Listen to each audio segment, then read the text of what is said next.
Hello from wherever you may be joining us, and welcome to tonight's edition of Toestanden. My name is Kopano Maroga. I'm a performance artist, writer, culture worker, currently working here in Ghent at Kunsteducatie Wordt as a curator and dramaturg. Toestanden is a series of talks where we go into discussion around the themes and issues that are keeping us up at night. Toestanden is a partnership between Kunsteducatie Wordt, Victoria Deluxe, Masareel Fonds, ACV Gent Eeklo, Woem VZW, Oikos VZW, Hart Boven Hart Gent, and Graffiti VZW. In tonight's edition of Toestanden, we will be talking about the importance of creative subjects and arts education in making education in general more democratic. Our esteemed guests tonight are Thulile Gamedze and Abri de Swardt, two South African artists and teachers with practices rooted in the visual arts. Thulile Gamedze is a Johannesburg-based reader, writer, drawer with a master's in philosophy and fine art from the University of Cape Town.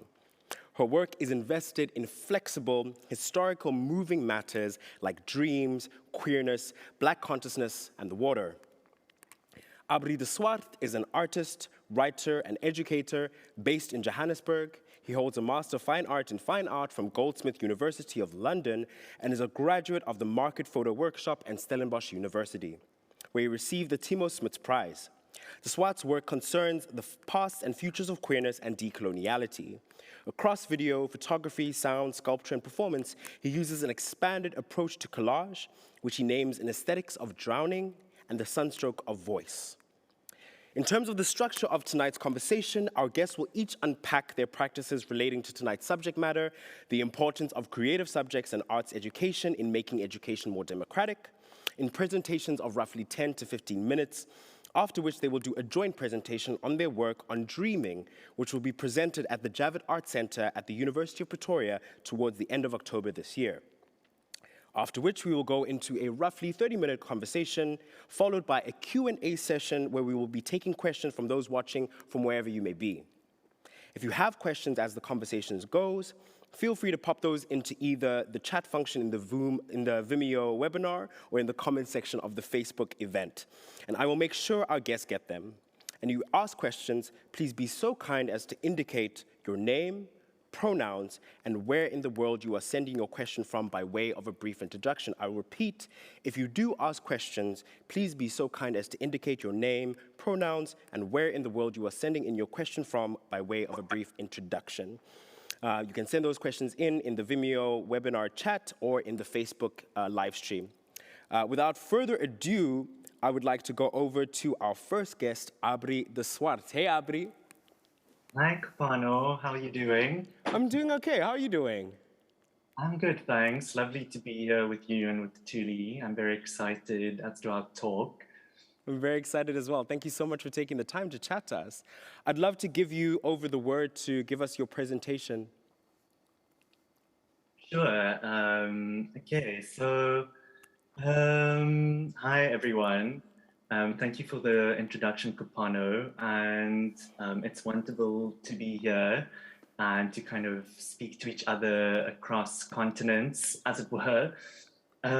Today I'll be speaking about my educational experiences at the Wits School of Arts in Johannesburg, where I've been teaching a course on ontological confluences, ways of grasping the meeting points about the nature of being, at first titled Strategies for Survival, developed in 2017 with the art historian Nomvuyo Harvitz, which has since then been revised 3 times as Ways of Being. And outside of it has been presented and guest lectured terms at Rhodes University in Makanda and at Stellenbosch University, both in South Africa. I will also briefly delve into non-academic and more experientially orientated curricular encounters through a reading cycle on water, emotion, and embodiment that the artist, educator, and curator Sinatemba Twalo and I staged, titled To See with the Ears and to Speak with the Nose for the arts platform Pooh in Johannesburg in 2019. Throughout these endeavors, the imperative driving my work within education is how recognition, grief, desire, access, language, and lived, shared bodily realities determine spaces of learning, and how the possibilities of affiliation, interdependence, density, care, the sensorial, and joy can make apparent and shift the terms of these determinants.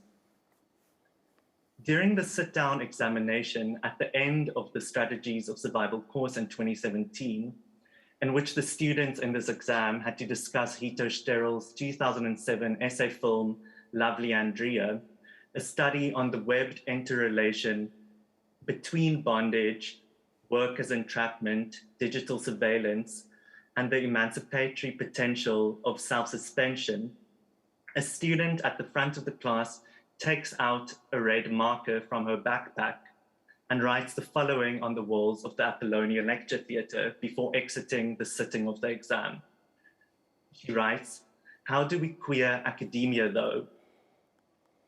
The question, emphasized in the abbreviated casual THO and the exasperated, if not incredulous, succession of 3 question marks, indicated the critical gaps between course content and course format, between evaluation and care, between mere persistence and the potentiality of flourishing in learning, between how learning individuates and how it collectivizes, of how temporality itself mediates and limits knowledge encounters, all of which needed to be urgently addressed towards a different educational horizon. In the subsequent year, other students outside of this course responded to the prompt of this graffiti, painting a mural around the question, stretching across the entire side of the Apollonia Lecture Theatre. The mural presented an immediate, proximate, and approachable curriculum of its own, with portraits of and introductory quotations by queer icons, ranging from the local activist Bev Palesa-Ditsi to the musicians Faga and Brenda Fassi, to international figures such as James Baldwin and Jose Esteban Munoz. Following the addition of the mural, I asked the class of ways of being to negotiate a collective response to this deliberately incomplete assembly of figures. The students arranged an open WhatsApp group in a foreshadowing of the online modalities of the pandemic, which argued for the relevance of queerness to the classroom. And they printed and we pasted screenshots from this group upon the seating of the lecture theatre, and added QR codes to the mural linking to textual resources and writing by and relevant to the figures represented, as well as those yet to be portrayed. These QR codes spilled out from the lecture hall into the art school, the broader campus, and even the surrounding neighborhood of Braamfontein in a gesture of porosity and sharing. And we can go to the next slide. Finally, 2 students also added new graffiti in the corner behind the lectern, a central point of focus framing future articulation, which reads, "What came first? Queers in academia." What came first? A queered academia or queers in academia? The question is one about the conditions, timing, and duration of access to learning, raised to demonstrate how access is only transformative if it entails the sustained reconstitution of the space entered into. I raised these vignettes of the layers upon layers of physical and virtual inscriptions made by students to call attention to how students reshape the dynamics of learning and how I've learned from students in my courses. In turn, my teaching has been informed as much by the gaps of presence within my own education and those rare ecstatic moments in learning that approximate knowledges that are often prohibited from, suppressed, or overlooked within what is recognized, celebrated, and canonized as knowledge. So to turn to elements of the presented curriculum of ways of being itself. And here I just read some extracts from the outline.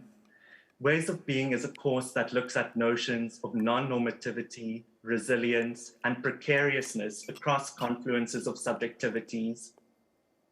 The course introduces students to complexities around identification, desire, visibility, performativity, becoming, touch, embodiment, entanglement, belonging, borders, mutation, and passing, and the boundary processes between being and being recognized, which in acts of misrecognition and an over-reliance upon visual markers of difference can leave bodies and matter disentitled, undone, unsafe, without access, and even socially dead. These notions extend beyond singularized frameworks of identity to ask questions of collective affinities and at times significant irreconcilabilities between differing beings and temporalities in order to approach new modes of socialization and to always raise the question of care. Given that COVID-19 has cast the fabric of embodiment and socialization and community in crisis as existing conditions of precarity and exposure to carelessness have been irrefutably exasperated and made apparent, one must ask which bodies can still afford the fiction of immunity. The course moves beyond seemingly resolute and disconnected ontologies towards the fluid enactment, towards fluid enactments that are, quote, connected, indebted, dispersed, relational, unquote, as Astrida Neymanis writes in Bodies of Water, Post-Human Feminist Phenomenology, orientated towards, quote, developing imaginaries, unquote. A further two quotations on how, you can just go to the next slide, please. A further two core quotations on how categories of being are recognized, reiterated, and maintained are carried across the considerations of the course. Firstly, one by Judith Butler from their book, Frames of War, When is Life Grievable? They write, what is our responsibility towards those we do not know, towards those who seem to test our sense of belonging or to defy available norms of likeness? Perhaps we belong to them in a different way, and our responsibility to them does not, in fact, rely upon the apprehension of ready-made similitudes. Perhaps such a responsibility can only begin to be realized through a critical reflection on those exclusionary norms by which fields of recognizability are constituted, fields that are implicitly invoked when, by cultural reflex, we mourn for some lives, but respond with coldness to the loss of others, unquote. Secondly, a quote on questions of the confluence of being by Jasper K. Puars in their book, The Right to Maim, Debility, Capacity, and Disability. Quote, what kind of political and scholarly alliances might potentiate when each takes up and acknowledges the inhabitations and the more generalized conditions of the other, creating genealogies that read both as implicated within the same assemblages of power? The focus here is not on epistemological correctives, but on ontological irreducibilities that transform the fantasy of the discreteness of categories, not through their disruption, but rather through their dissolution via multiplicity, unquote. These multiplicities are addressed as the course progresses through the overlaps between various lived vulnerabilities, through texts centering the politics of mourning, queer sexualities, gender dissidence, and critical disability studies, amongst others, and how these positionalities in turn are informed by factors such as racialization, class, and nationality. Lectures and readings are interspersed with a series of themed consciousness-raising film screenings, which function to elevate and extend the understanding of the thematic content of the course through a commitment to multisensorial and durational materialities. You can play the next slide. Ways of Being begins with a focus on Akil Mbebe's notion of necropolitics and Butler's notion of grievability to question the nearly sovereign operation of norms which govern the social recognition, which determine which lives matter and which lives are subject to disregard, or even rendered disposable, exposed to negation.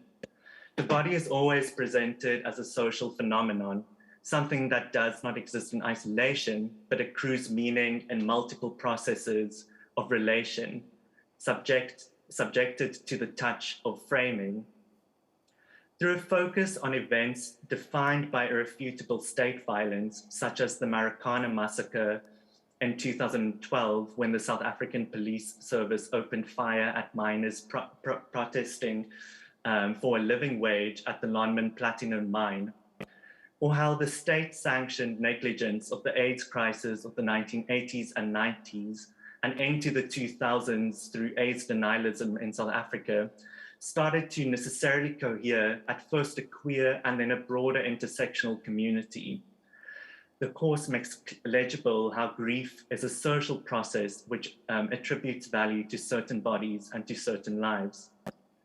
Precariousness, the fact that bodies are vulnerable and will one day die, is something which becomes modulated and to maximize precarity for some who are pushed outside of recognizable frames, in which social conditions that sustain a life diminish, whereas other bodies reiterate the fiction of their own immunity through ascribing the idealized terms of normativity.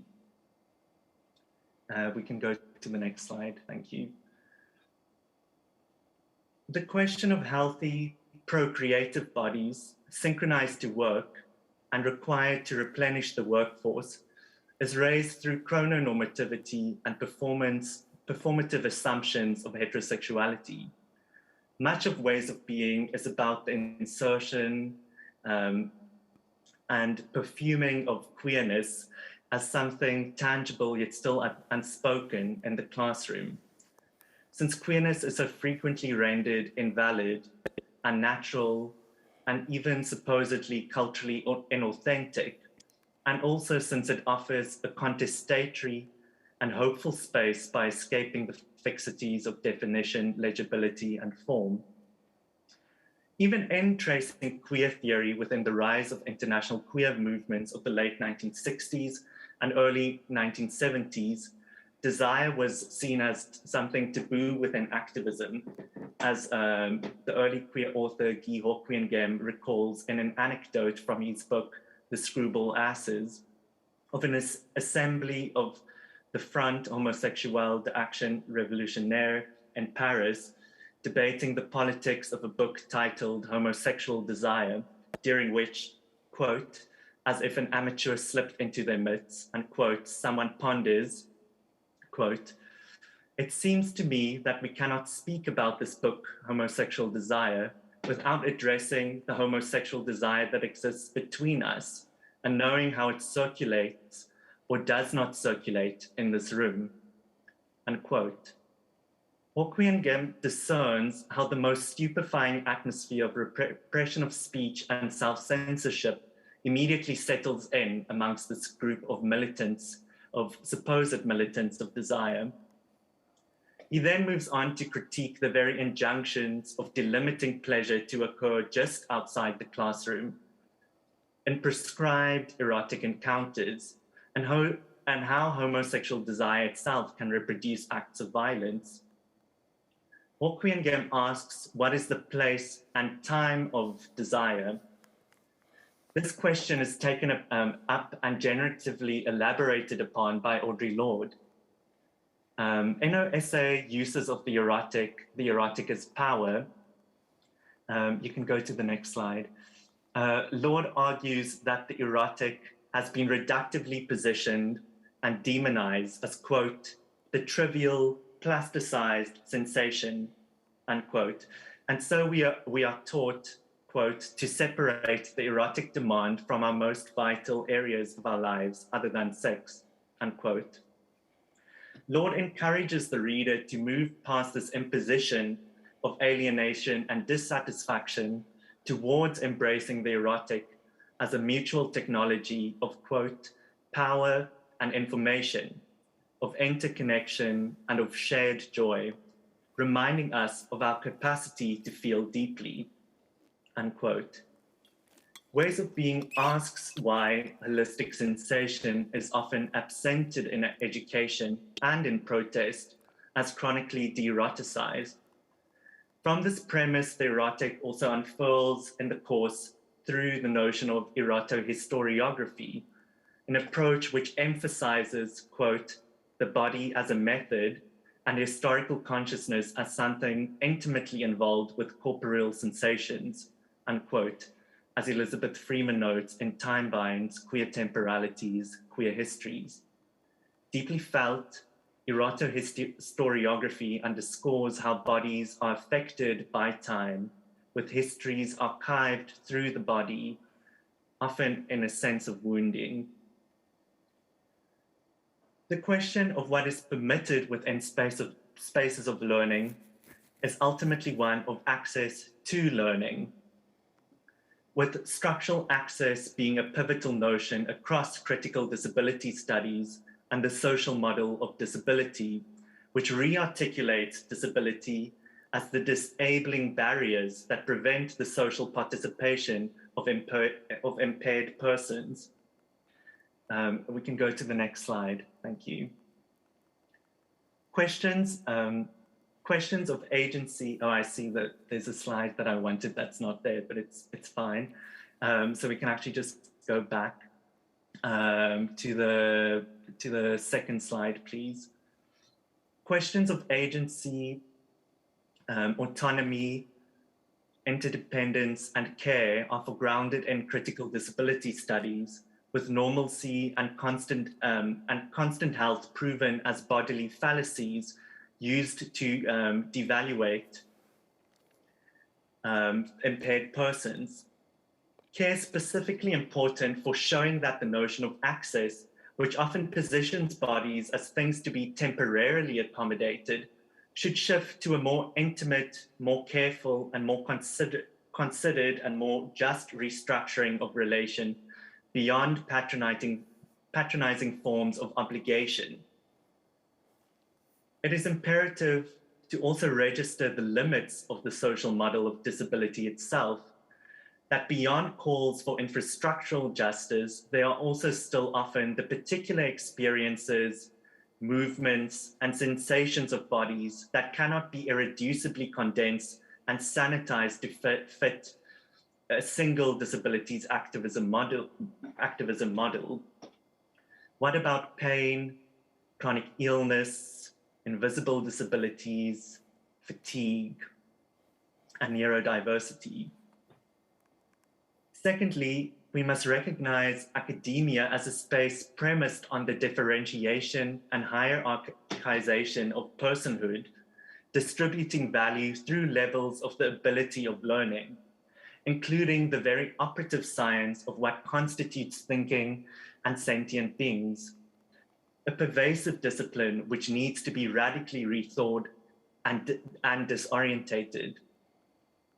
Jasper K. Pua writes that, quote, efforts to diversify, end quote, and multiply the subjects of the study of disability have led to an impasse, as the notion of the subject itself is already revealed to be a disciplinary construct of ableism, especially in the realm of cognition, agency, and voice, all challenges to any political platform that is fueled predominantly through representational mandates, unquote. This quote leads one to ask, what is the space of neurodivergence within the forms of cognitive elaboration preferred within academia, which posits certain forms of neurodiversity as its absolute outside? In many ways, neurodiversity especially the neuroqueerness of autism, is exiled from the academy and needs to enter and unravel the conversation about productivity and value within academia in order to rewire the foundational premises of knowledge. What forms of exclusion do standing at a podium or reading from a laptop online constitute? How can we undo the static modes of indexing and archiving knowledges in order to embrace divergent sensorial entry points and modalities of holistic learning, in which new dimensions and temporal frameworks can suggest other socialities, desires, and affiliations for our still very much insulated academia? We need to be seduced by new softnesses, by new breakages, effervescence, interdependencies, and ways of caring more attuned to the range of bodied realities. And now you can go to the final slide, please. I end with pointing towards the possibilities of multisensorial extracurricular learning offered by water through the wet sonography of texts Sinatemba Twalo and I presented in our To See with the Ears and Speak with the Nose reading cycle at and around a pool, including within the waters at the Ellis Park public swing pool nearby the exhibition space in Johannesburg. Through bouquets of delphiniums we placed within the exhibition space, evoking Derek Jarman's elegiac poem Into the Blue, which we read together, and by projecting Julie Dash's film Daughters of the Dust in the Rain. The title of the cycle points to the sensorium of cetaceans such as dolphins, suggesting a transposition and embalming of our own orientations to embrace the hydromechanics of water and of being and living inside of water as a gesture of dissolution, a streaming of bodies and a pooling of another sense of temporality. The cycle traces the echogenic qualities of water, its reverberating hums, its fluidity and constant movement back and forth, which impel a becoming otherwise. Yet as we explored, entering water is not an ahistorical or solipsistic act. Leisure, like longing, has a politics and is spatialized. Histories of territory and occupation extend from the shore in both directions. By considering the relations between bodies and water as also exposed to the erotic, to queerness, to racialization, and to necropolitics, we ask also what are the ways texts gestate within us and are released from us. Thank you. Amazing. Thank you so much, Abri, for that in-depth analysis. One of the things, or some of the things that I'm really moved by is this proposal, or this question rather, what is the place of desire within an educational context? And how can I was very triggered by this terminology of erotohistoriography. And what I'm understanding from what you're talking about is that you're asking, how is it that in a learning environment, we can arrive with our full bodies in all the ways that we understand bodies, sensorily, erotically, how can we make space for desire within learning environments? And then I have to think of, because you already spoke about Audre Lorde's uses of the erotic, and she talks there about the erotic as power.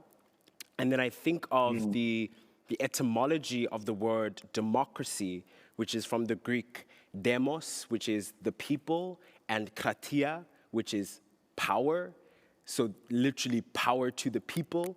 And if we understand the erotic as a source of power, as Audre Lorde is proposing, then we also need to consider, if we want to democratically empower people in a learning environment, we necessarily need to involve and implicate the erotic in learning environments, and therefore bringing in that sensory knowledge that is beyond or not necessarily completely covered by intellect and words, and like you say, these devices of mediation, the laptop, the podium, these hierarchies. How do we consider the body really as a place of learning?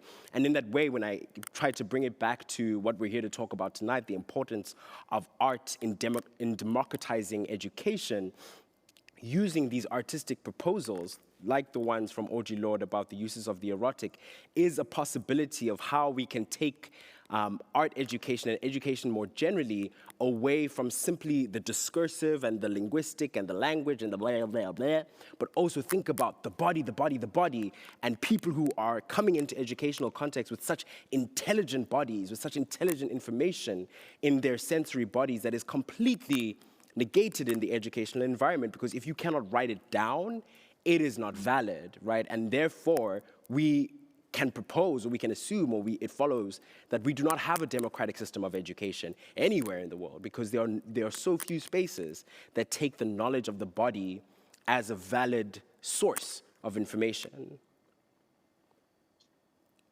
Yeah, totally. It's, I mean, another title for ways of being could be bodies, but Body, yaddy, yaddy, yaddy, yaddy, yaddy, yaddy, yaddy.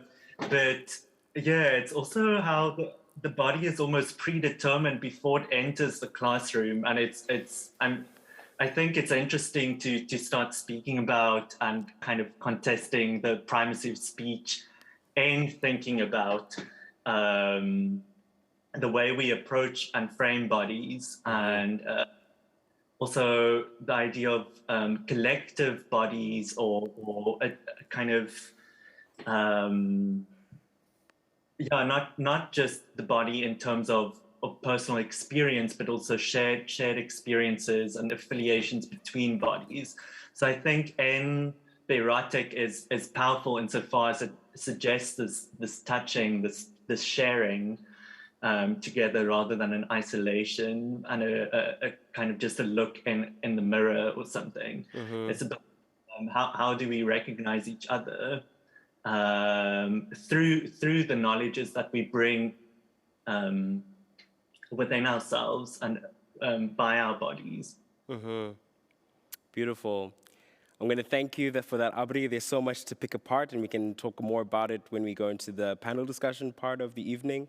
But for now, I'm going to segue to Thulile Gamedze. Thulile, are you with us? I'm here. Can you hear me nicely? I can hear you nicely. I can see you nicely. Where are you calling in from?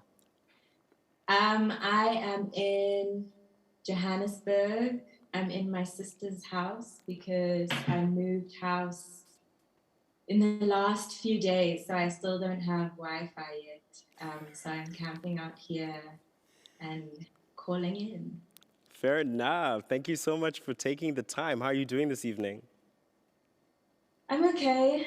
Yeah, it's been a bit of a stressful couple of weeks, but I'm moving through. How are you?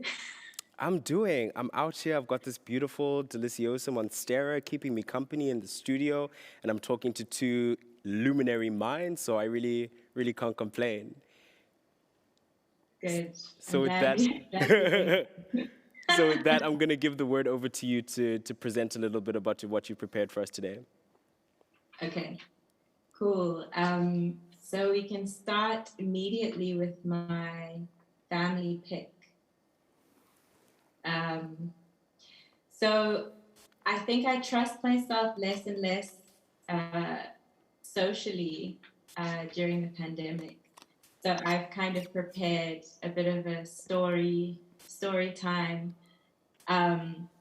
that includes experiences I've had growing up, as well as in the university and beyond the university, that kind of relate to this question. And I'll try my best to talk to the question, but I think I've probably come with more questions. So my name is Thulile Gamedze. I was born in Bristol in the UK, and I have a mixture of British, Zulu, and Swati heritage. I'm the fourth of 5 kids. In that picture, my parents are at the top left, my dad and my mom. And then on the right-hand side is Louise, who used to babysit us as kids. I'm at the front wearing a blue jersey next to my youngest sister, Nomsa, who's being held up by my dad in a rage. She's whose house I'm at right now. As a person working between reading, writing, teaching, drawing, now dreaming, I come to the question of the importance of creative courses and arts education to make education more democratic from an angle outside of investment in policy, outside of being in a position that is supported sustainably by an institution and thus supports a particular institution. And so outside of frameworks of thinking that are outcome-based or projection-based in nature. My proposals are open, not particularly measurable, and perhaps illegible when read strictly through the delineations implied in either the arts or democracy. The ideas I've been interested in the past year or so orbit zones of disorientation, or I could say are attempts to move away from the urges of the saying that representation matters. I'm interested in the matter underneath representation.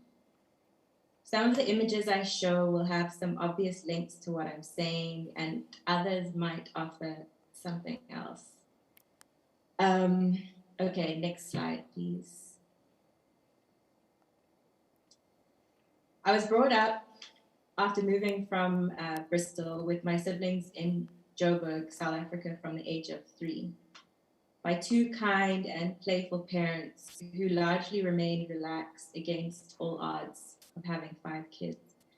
I grew up in the suburb of Blegauri in Randburg in the north of Johannesburg, doing Saturday library visits with the whole family every week, and after school days virtually living at the public swimming pool around the corner from us, where I trained and would do a couple of open water dam swims each year.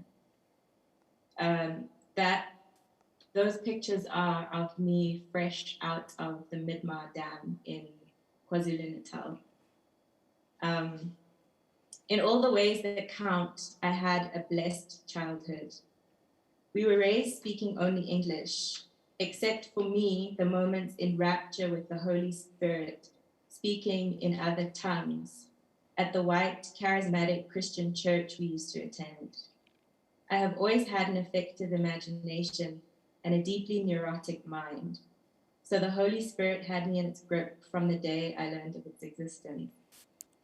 Some aspects of church upbringing have been more difficult to shape than others. Next slide, please. As kids, without speaking either of the Nguni languages of our heritage, freshly democratic South Africa was confusing to navigate. Our so-called mixed raceness, an apparently exceptional identity. I have realized since, though, that like all of the children of color of South Africa or the Black children of South Africa, I was just experiencing a pretty standard, albeit heartbreaking initiation process, wholeheartedly desiring to fit somehow, even when that fitting meant being recognized by the violence of lasting apartheid orientations to the world. Next slide. The desire to belong to race can never truly be fulfilled, most fundamentally because race is a false, thus unreliable classificatory system. In South Africa, race is layered with many historical forces and hierarchies. Former apartheid homelands or Bantustans, the outlawing of certain Black cultural and linguistic groups from cities, the erasure of indigenous people, all of these politics within Blackness situate Black belonging as perpetually out of reach. I was thinking of race as a kind of white noise for a while. Next slide. Um, I wrote something recently, yet to be published, on water and political identity. Water occupies our bodies and has occupied other bodies, plants, organisms, millions of years back in time. It is an ancient, flexible matter and changes to facilitate the necessary function. It is a dialogic material, always in conversation with its location. And I believe it points us towards politics that operate similarly. Fluid identity, the blackness of South African Black consciousness, queerness, all of these are premised on motion and openness, like water, made possible by resisting the static energy of adherence to the orders of usual business. The essay on water was accompanied by images, including the one you see. Okay, back to my story. I studied fine art at the University of Cape Town between 2011 and 2014. Cape Town is a deeply racist city, and I was very conscious of the uneven demographics of our art school, its staff and curricula, and never mind the disturbingly white ownership monopoly over the flourishing art spaces shaping the South African scene in general. At art school, there was an energy in the student body that I wasn't then able to put into words. A tenseness, a hipness, those kinds of people who don't greet, I have in brackets. Cape Town for me was just a whole different thing. You can move to the next slide, please. In 2015, I think my images might get cut off a bit, but you can imagine the rest. In 2015, after my degree, I remained in Cape Town. Ndogozo, a new friend at the time who I moved in with together, was perhaps the most influential in opening up new worlds of political possibility, analysis, and critique. We drink wine late into the night and talk with wide eyes about Frank Wilderson and Fanon. With his legal studies and mine in art, we were shaping all kinds of analyses together on the construction of the new South Africa, legally and socially, and how this had affected the shape of the art scene. It was through him and some other friends that I'd eventually go and check out this Roads Must Fall thing that was apparently happening on campus. I'd then find myself involved in RMF on and off throughout the year. Next slide, please.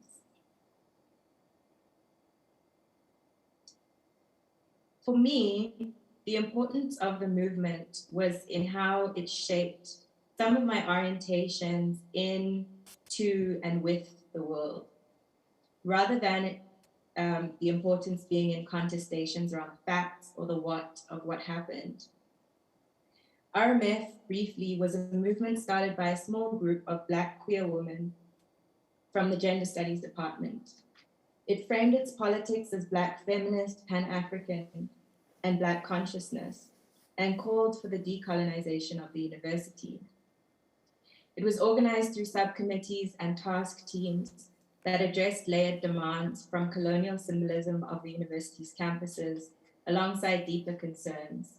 The end to outsourced labor from private companies who were very exploitative to workers, the lack of Afrocentric curricula, the mistreatment of poor Black students through exclusion, and also through not providing sufficient university housing and rendering students homeless.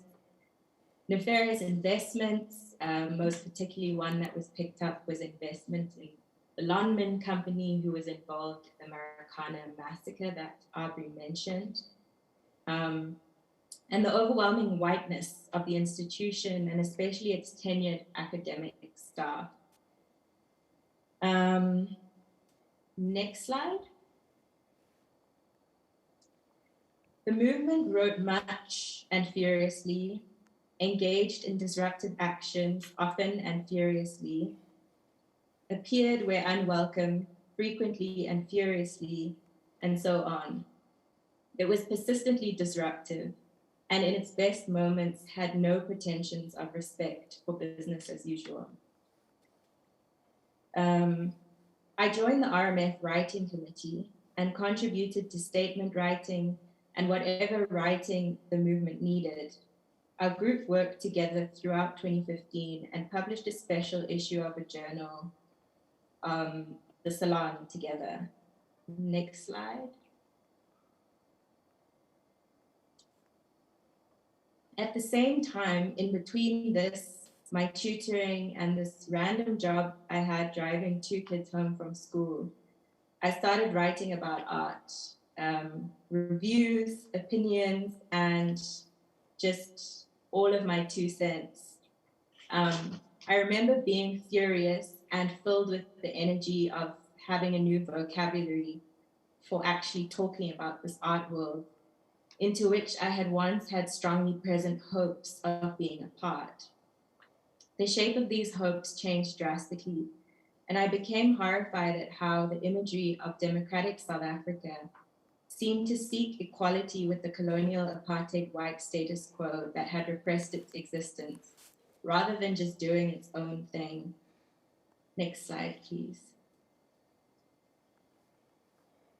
The dual modes of art criticism and RMF involvement drew me into deep fascination around practices of organizing and planning that insist on repurposing time and space. Occupations, protests, vandalism, disruptions.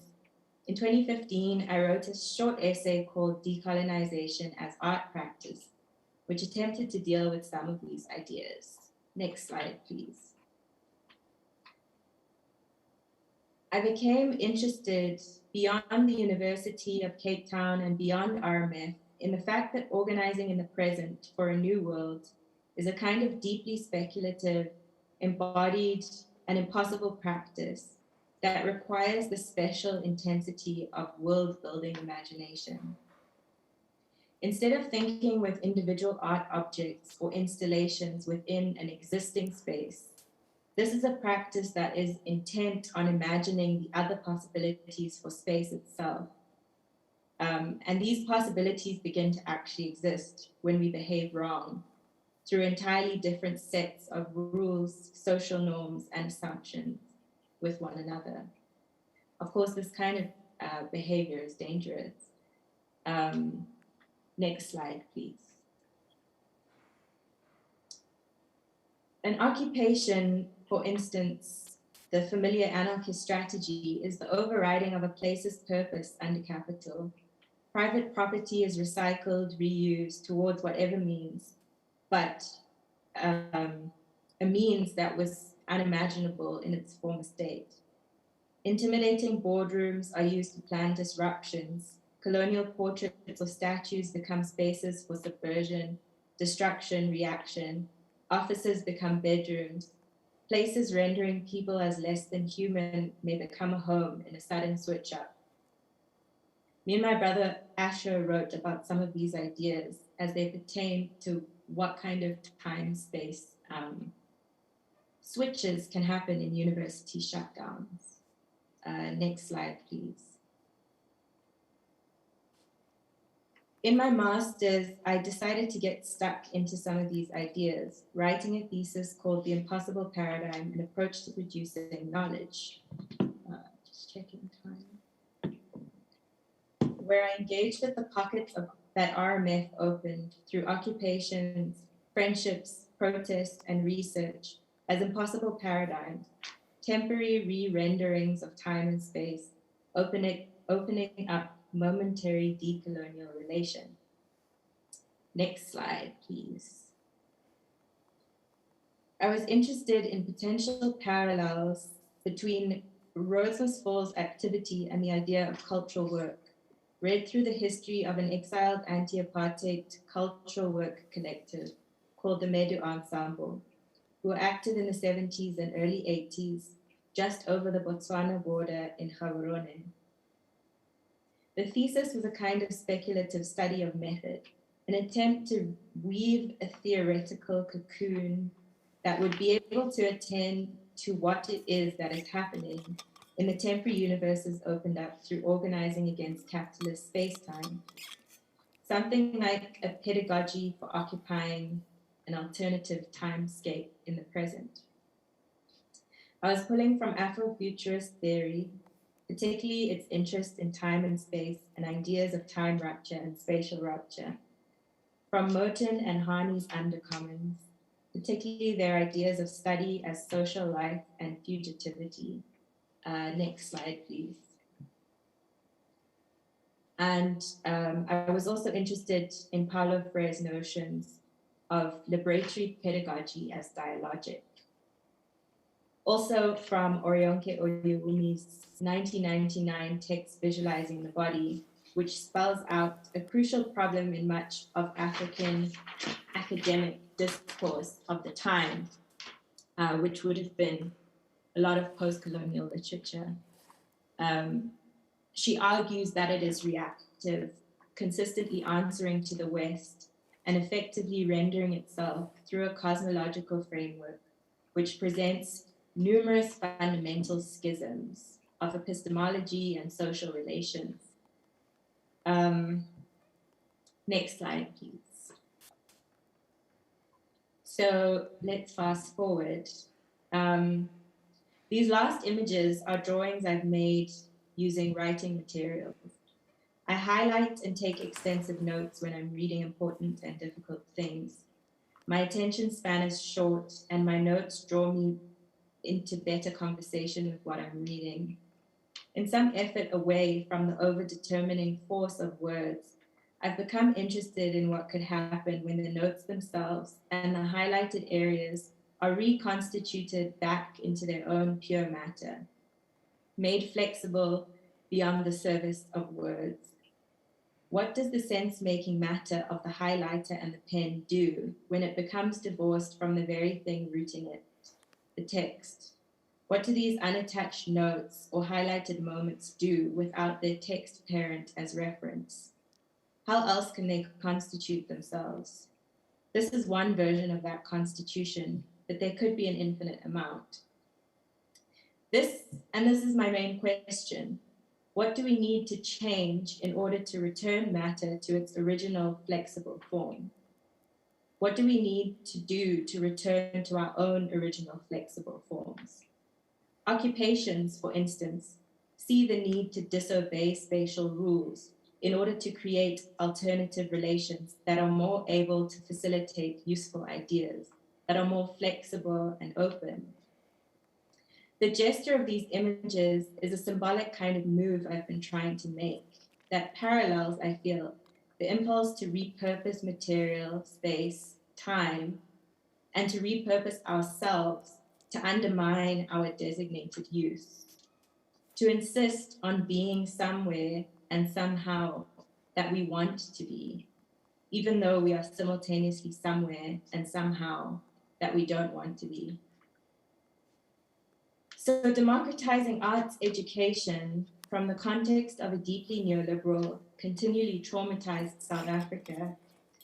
When I read the statement, I feel the need to point out that democracy as a notion holds little potential for liberation or freedom, and Kopano was talking about this earlier. So what can we detach from the dream of democracy to repurpose it towards liberation?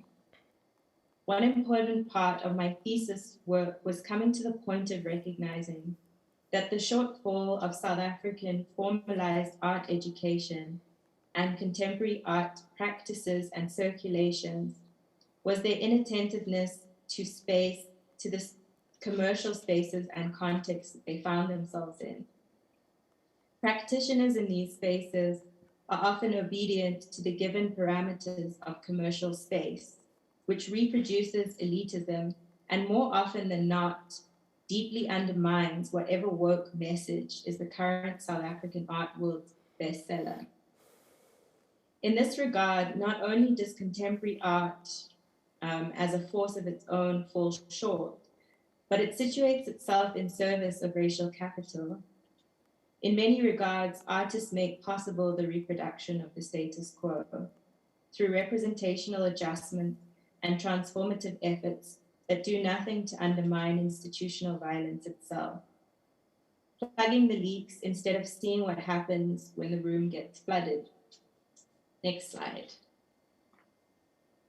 Whilst I have to concur myself and acknowledge my own role as a leak plugger in many cases, or a critical professional in Moten and Hani's terms, because this is how we pay rent, I'm more interested in aspects of mine and others' practices that make their way beyond the taxonomic realm of the arts, refusing the historic violence of this parameter. In my mind, the question here could maybe be, if we didn't have the arts, but we still had all the stuff, the theaters, the classrooms, the galleries, the workshops, the dark rooms, the instruments, and so on, what would we use them for that might better attend to the ways that people, as living, changing, suffering beings, are neglected under racial capital? The end. Thank you, Thuli, for that winding, comprehensive, water-like traipse through your thoughts and through your practice. I really appreciate it. I really appreciate the kind of delinearization that you propose just in the way that you spoke about what it is that you're investigating.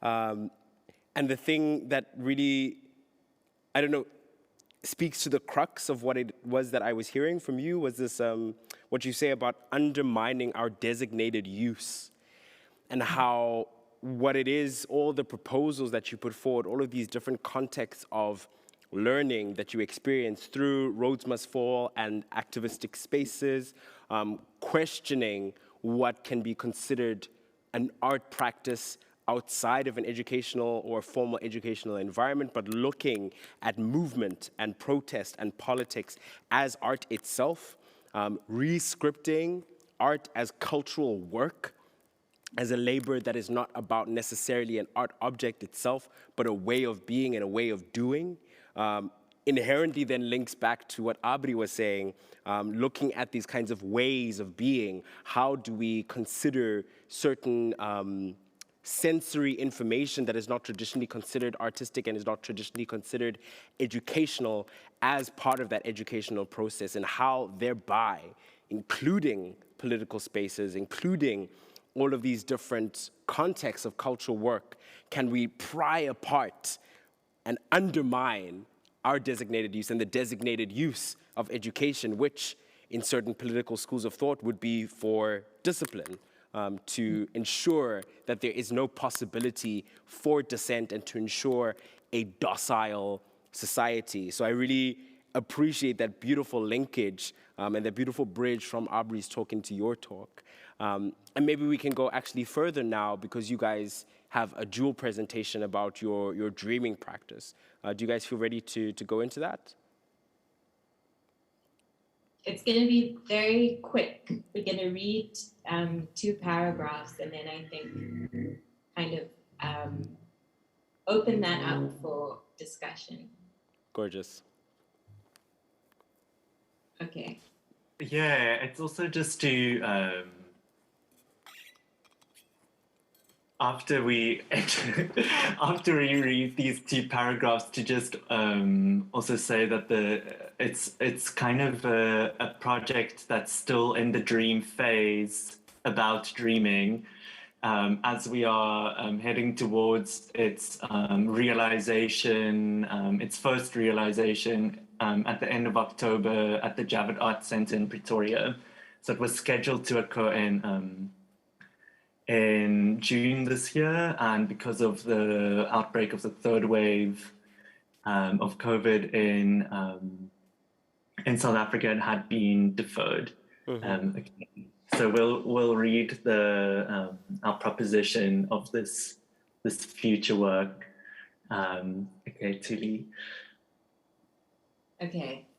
So REM sleep, that is rapid eye movement sleep, is the only natural body state in which the brain's release of noradrenaline, a brain stress chemical, is halted, offering us a unique calm, a temporary experience of complete emotional safety. It is within this condition that we can dream, performing processes of both memory integration and healing from memory that in turn facilitate extreme levels of creativity. Dreams are not a byproduct of REM sleep, but a crucial function of it. We can go to the next slide, please. Dreaming is potentially the weirdest and most opaque department of body maintenance work. We feel it afterwards as a queer state, only communicable by approximation, impossibly disinterested in taxonomy. Yet dreams are not the inverse of the actual. Instead, they neurologically register the weight and value of lived realities, storing embodiment, place, and temporality otherwise. Involution, a term drawn from neurodiversity studies conjoining involuntary and revolution, can be invoked to understand the unruly, automatic respite of Rem sleep dreaming as politicized. The dream and applied dream working methods offer us some shifty, content-specific, open, and undone approaches to reading and writing. Through the disorientating sensorial motions of collective dreaming, neuroqueerness can reconfigure waking life. That's all.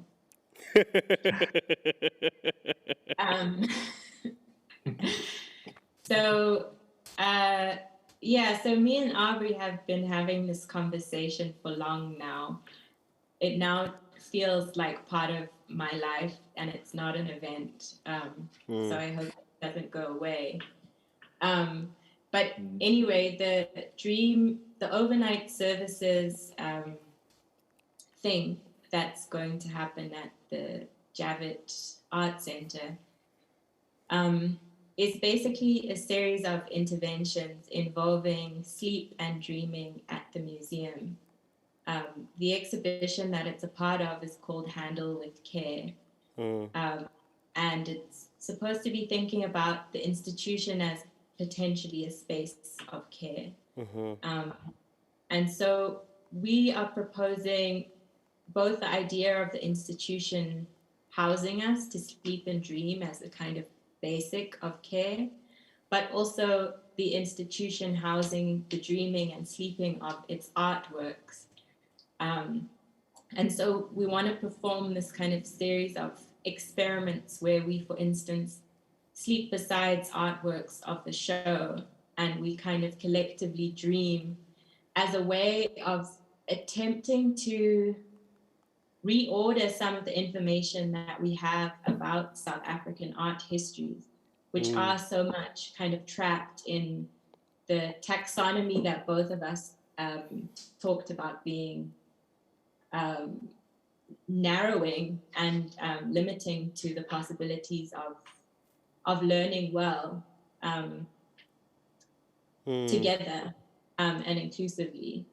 So we are trying to, I guess, use the dream as an entry point into just reconfiguring and unconfiguring information, because that's what dreams do. They perform a function of making neurological connections between pieces of information, bringing short-term memory into our longer-term archival memory. I know that's not the biological word for it.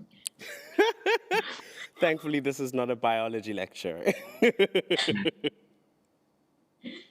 Yeah, and it's also the idea of how dreams really question what is lived reality. Like if you sense something or recall something within a dream or experience something within a dream, do those experiences count, and in which way do they count? And also thinking about this kind of condition of display of a collection and how artworks exist in these states that are either on display or out of display, and displaying them as a form of caring for them, but also how you kind of take them into storage as a form of caring. And we trying to insert something a bit more complicated within that procedure, in which the artworks themselves have more narrative agency, particularly also because this collection and this exhibition, Handled with Care, is structured around this timeline of the late 80s and early 90s in South Africa. So all these kind of dreams of democracy, of a nation becoming itself, and kind of healing. This question of reconstitution is often brought up, and the way the exhibition is curated is also structured along these themes of kind of social forms of self-preservation. Beautiful. I wonder for both of you, because as you guys were talking, this idea came into my mind, or something, a kind of consistent theme seemed to be running under both of your proposals, and the terminology for it, I think, is epistemic violence or epistemic disobedience. So this idea, epistemology being the study or the field of knowledge, and therefore epistemic violence or epistemic disobedience being the way by which we use knowledge to do violence, to do domination, or to disobey dominant systems or dominant paradigms.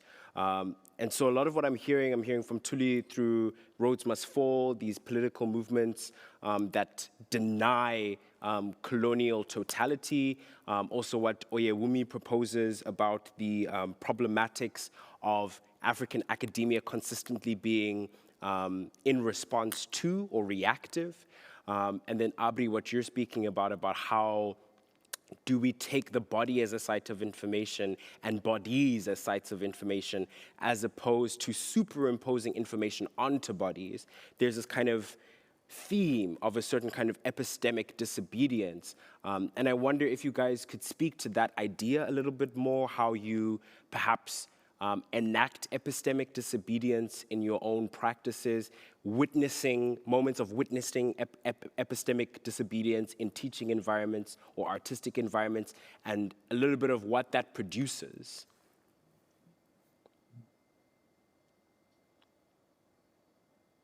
Aubrey, do you want to speak, or should I? Yeah, I'll go. I think this idea, even the idea of disobedience, I think it's something that can also be used to frame bodies. So it's something I'm also cautious about, as it can be kind of like a totalizing term, perhaps because some gestures might just be simply like someone's existence might be interpreted as someone's disobedience. So who's determining who's disobeying or not? But some people's existence is disobedient because of the operations of power. And I think within my teaching, it's very much about kind of foregrounding multiple positions, and rather than looking at them it's almost like looking with those positions through texts that are written from first-person positions, and along with that, I think also trying to more and more incorporate kind of multisensorial approaches in the classroom. It's sometimes difficult, but moving outside of the classroom. I was a part of this workshop that we spoke about in an earlier meeting called Non-Sensual Encounters, which was about how to incorporate touch, scent, smell, sound into learning, and those also as kind of valid and potent ways of disrupting epistemologies. So just, yeah, for me, it's the kind of shift from epistemology to ontology, although those are quite linked things that does this, whereby insisting upon the realities of embodiment and how the body registers experience as a valid thing, one starts to become disobedient in a way. Yes. Mm-hmm. And what about you, Thulile, from your perspective? What are moments that stick out to you when I use the term epistemic disobedience or violence? So I suppose in my own practice, writing for me has been it has been the way I've practiced the most at being disobedient at things that I think it's important to be disobedient about. And part of that is insisting on analyzing images and art in ways that refuse to operate within the given taxonomy. There are certain ways and lines and kind of press statement style modes of writing Black art in South Africa, especially. There's these scripts. And so for me, part of it is attempting to always attend with particularity and care to the thing at hand. And so, for instance, with this handle with care with the overnight services thing, it's about kind of diving into details, because taxonomy doesn't like details, neoliberalism doesn't like details, and details are not sellable. So there's almost an epistemic disobedience in being very detailed in one way. And then, you know, like with this whole online teaching thing, the flattening of pedagogy, like literally onto a screen, means that so much of what you do is policed. I mean, you don't even have lectures with your students anymore that will just be between you and them. Everything you do is recorded and posted. You can't you can't like say stuff you're not really supposed to say. And I struggle so much, and I feel like it will take me probably a few years to even start to reflect on this online teaching thing. And in many ways, it often feels like the only ways to refuse, I guess, the policing of the institution is to almost just resist timeline and deadline, and to be like unendingly patient and also appreciative of people who take care of themselves by doing the minimum possible. So oftentimes extending care is trusting that people have important things to attend to in their lives. And that sometimes your space of pedagogy isn't that pressing thing. And so these kinds of like disobedience is purely kind of the bureaucratic disobedience, being too slow and too patient and insisting that people pass, you know. But also, you know, that's almost all you can do. And Abri did mention that he kind of foregrounds other positions or multiple positions. I think that's what you said. I think the way I approach things, and I think it's why we work quite nicely together, is that I like to foreground, I guess, structures and systems in ways that encourage like people to just disidentify with the whole world. Anyway.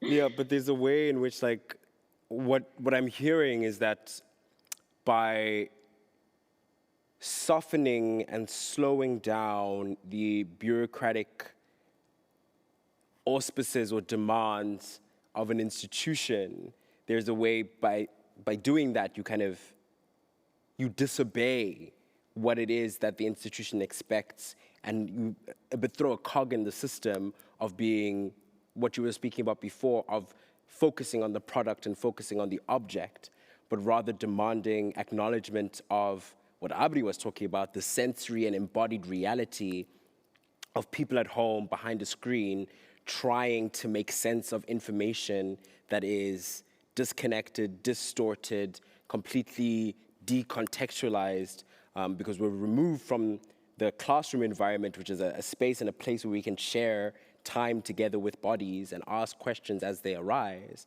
to this completely disembodied mode of online teaching. And what you're proposing is that by the simple insistence that the deadline will not be the death of these students, but pushing that back and softening that there's a possibility that we kind of throw a bit of a spanner in the works. And I suppose that then makes me think of what Abri was talking about before, these, what you said, Abri, about we need to be seduced by new softnesses. And I wonder, because Thulile was really talking about very clear, pragmatic tools of disrupting bureaucracy by just proposing later and later and later deadlines and insisting that everybody passes. What for you, Abri, are some practices, whether pedagogic, artistic, or otherwise, for a seduction into softness? Yeah, I think, yeah, that's something central to my artistic work and to my writing and teaching. It is partially, as Thulile was saying, about this a kind of seduction of detail, immersion, and a proximity to texts, kind of an intimacy with texts. And I think in some ways, in as much as the online modality does flatten the teaching experience and doesn't often in the kind of mode, a kind of data restrictive mode that we use it in South Africa, like students don't have the possibility to kind of disrupt a lecture, but they just kind of receive this content. But at the same time, unlike before with physical lectures, the online or the virtual pre-recorded model offers students actually a slowness which they didn't have before, in which they can like pause, watch something, go away, revisit, skip, fast forward and rewind as they please, decide not to download. It offers more options of engagement. And I think it is interesting for that. It kind of offers other series of forms of touch, perhaps, which we haven't had the time yet to sufficiently articulate or consider. So I don't think all forms of interaction is lost in the process, but it kind of offers up other temporality for learning, which is also sometimes accelerated and overwhelming, because now you can really take something that's an hour and spend 4 hours upon it. But to return to this idea of instituting softness or engaging with softness, within my own work, I've often turned to kind of paralinguistic gestures, so things that aren't spoken but kind of choreographed, repeated gestures that I call anti-monumental, because of their because they are temporal processes or repeated small acts that kind of counter permanence, and also through acts of collage in which different temporalities and kind of tonalities are married together and are kind of forced to sit together in ways which offer third meanings or other meanings. And I think this idea of how collage offers a kind of intervention into how the photographic determines the appearance of bodies is really exciting, insofar as it's a softening of the frame in a very literal way, in which the frame is kind of cut into. And I think Thulile also does that with drawing. It's a kind of recontouring of something. Mm-hmm. Yeah, and I think also, as with Thulile's speaking about swimming as a child, this thing of immersion into water is something I keep returning to, especially as water is a kind of space of gestation and healing, but also it's a very loaded space, especially within a South African context, a kind of space of coloniality. And I think, it kind of is open to the presence of softness, but also that softness can be undone by the kind of traumas that are already present. Thank you, Abri. Thulile, I was wondering for you, because we were speaking about, or you mentioned how democracy holds little potential for liberation. And so these kinds of ruptures that artistic practice and pedagogical spaces offer are almost like a rebuttal towards democracy in a certain sense, or the fiction of democracy, or what Abri was talking about earlier about who can afford the fiction of immunity. And I was wondering, from your perspective, like, what are some of the things that art and education can provide in the way of liberation outside of a quote-unquote democratic framework? That art and education, you said, or art in education? I think it can be both, art and education, art in education. So I think that there are little things that get sustained within this specialized version of art, which itself also carries a lot of harmful stuff. And I think that the things that are within art that are potentially interesting are ideas that that it's okay to express yourself and to give expression to things that you aren't sure about yet. In many other subjects at school, like maths and science, you're constantly struggling against the fact that there really is only one answer, and there really are only a couple of routes to get there.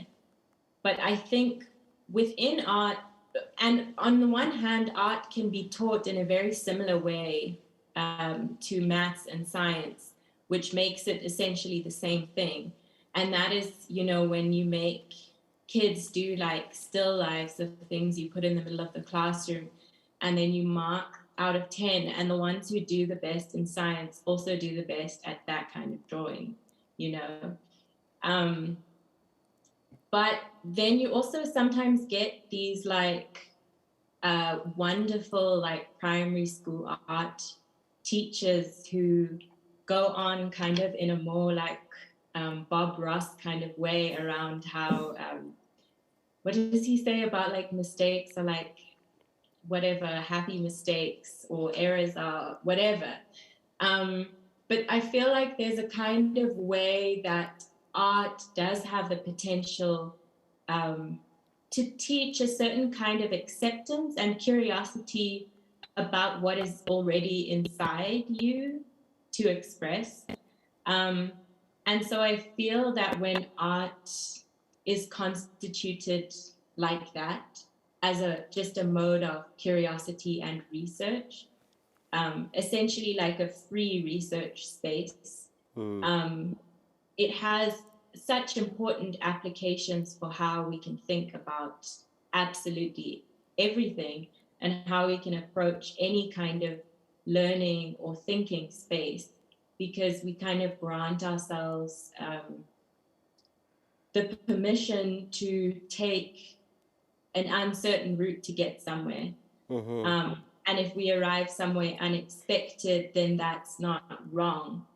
I think the arts is often kind of measured with this outcome-based approach.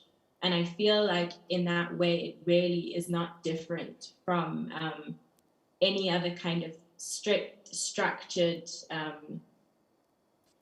discipline, which really reproduces like colonial identities and is like laden with order that is not healthy and doesn't actually invite us to be ourselves.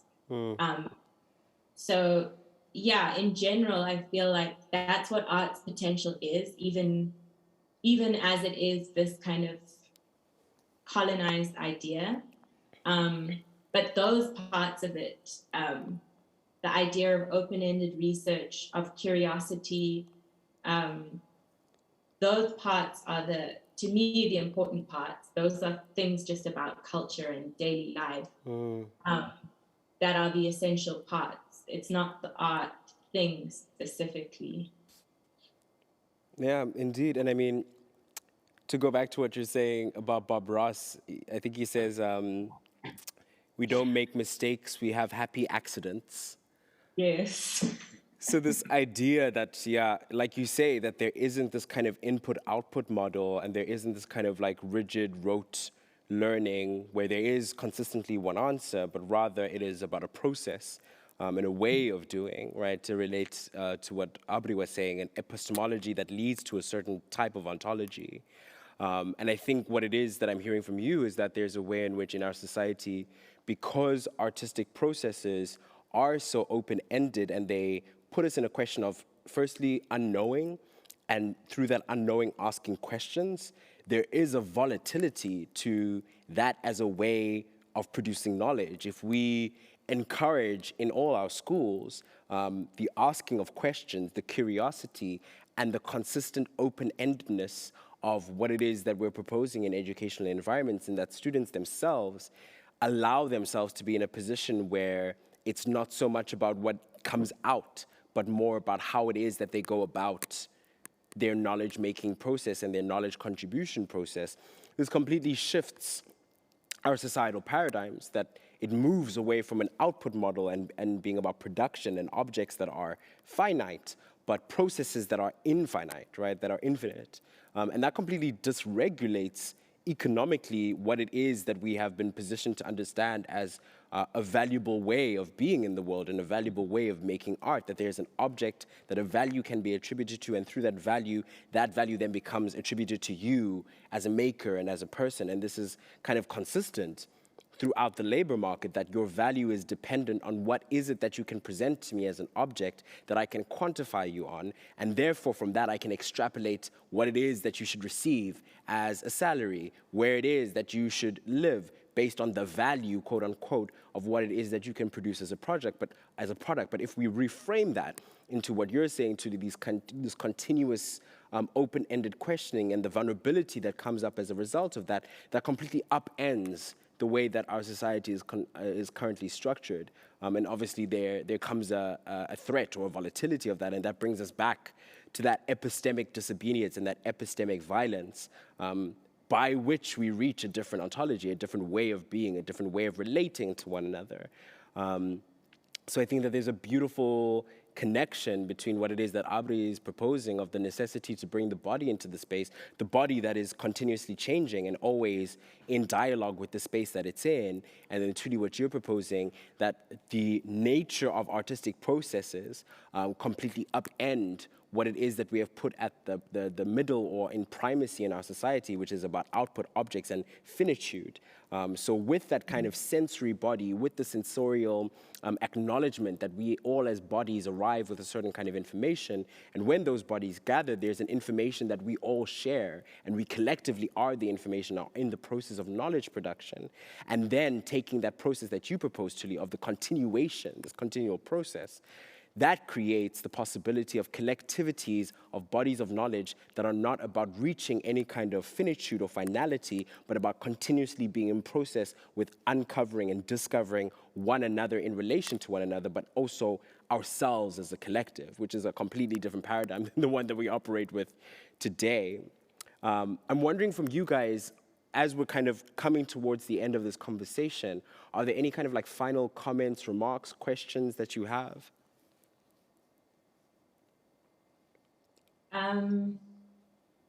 Yeah, I guess, I mean, I think with the way that you brought everything so nicely together, Kopano, I think, yeah, this problem is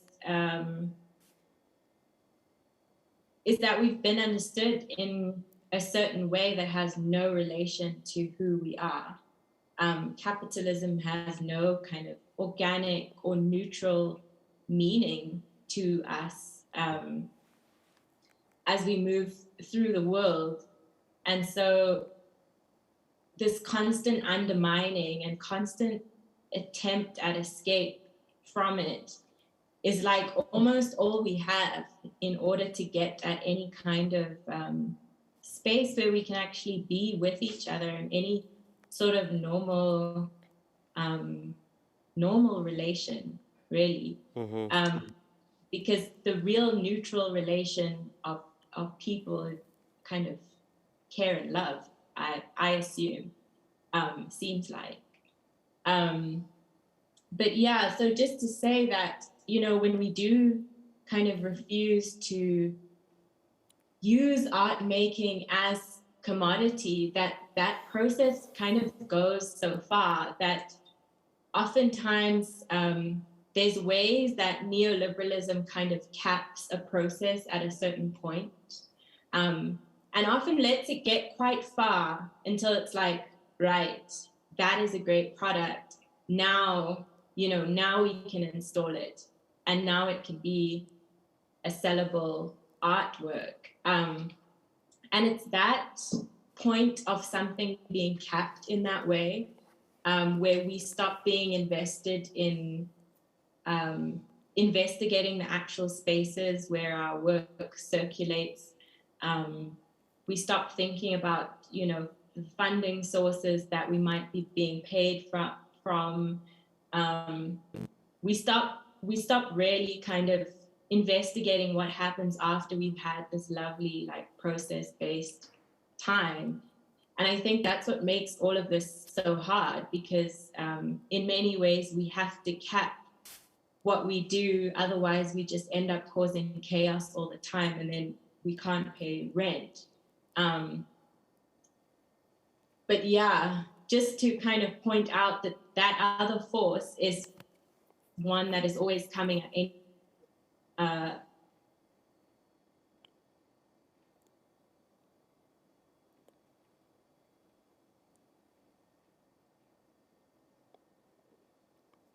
I think we've lost Thulile. Yes. I mean, yeah, just to add, to say thank you for summarizing what we've been saying, and for kind of highlighting these I want to say simultaneous processes that are embodied and structural in how we ascribe value. And I think what is exciting about art within the space of learning is this ephemerality that it offers us, of process, of something that's hesitant, that doesn't have to have a kind of conclusion or a kind of given to begin with, and also that it's not necessarily confined by temporality. I find another way of softness entering is how we kind of move through histories of texts and of artworks, and can kind of reevaluate historical timeframes through artworks. So it's also in this kind of historical approach that something potentially also outside of the economic can occur. Mm-hmm. Thank you so much for that, Abri. And thank you so much for your time this evening. I would say the same to Thulile, but she's not with us any longer. But thank you so much for taking the time to share your expertise, your knowledge, your thoughts, your doubts, your vulnerabilities, your processes. It's been really, really fantastic to hear from you. And for the folks that are at home, where can people keep themselves updated with the work that you're doing? So the work that Thulile and I, oh yeah, Thulile is again, the work that Thulile and I will be doing for Jabbit Arts Center will be documented via social media channels, as well as towards a publication. If you're in South Africa, you can attend the sessions at the museum in Pretoria. Otherwise, yeah, I have writing and exhibition projects coming up, which I kind of disseminate via my website and other platforms. Yes, I think, I mean, Instagram is one way of staying connected, but it's not the only. And yeah, I want to say thank you to you, Kopano, for inviting myself and Thulile to be in conversation. It's really nice to be able to enter a new space with our work, and also to kind of be in dialogue in this manner. It's actually quite rare, I find, to have public conversations about the state of education. Thank you, Abri. And for Thulile, I was just asking Abri where we could find and keep ourselves updated with his work, and same question to you. How, for the folks at home, would they be able to keep up to date with the work that you're doing and projects that are coming up, and maybe also work that you've previously done?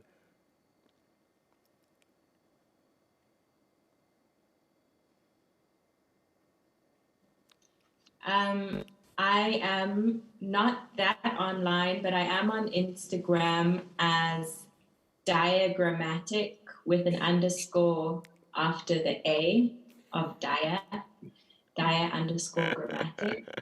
And my favorite mode of communication is email. So you can email me if you really want to. But yeah, beyond that, if I have a secret sewing account. But yeah, at some point I'll get a website again, but it's a bit, yeah. Touch and go. Yeah, that online presence thing, it's kind of strange. But yeah, I also want to say thanks to you both for this talk. It's been nice. I think I got cut off literally because my slow wave sleep brain was taking over and knew that I was starting to go off. So I really appreciate it, and I hope we all have a really good night's sleep tonight. Thank you. So on that note, I am going to thank everyone who's been joining us for this conversation from wherever you are. We hope to see you again on November 22nd, where we will be speaking again in Toestanden about the intersection between the anti-racist movement and ecological movement and their overwhelming or its overwhelming whiteness. Until then, we're wishing you a beautiful week further. Thank you so much for joining us. Have a fantastic evening.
Okay.